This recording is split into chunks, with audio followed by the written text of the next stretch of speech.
औरतों का ना तारीफ करना बहुत पसंद होता है, तो मर्द लोग भी जानते हैं कि क्या तारीफ करूंगी तो बीवी मेरी खुश हो जाएगी, और बड़ा प्यार से अपनी पत्नी का तारीफ करते और कहते क्या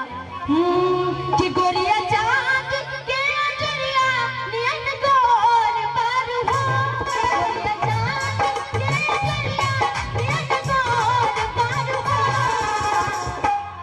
तुहर जोर के हुए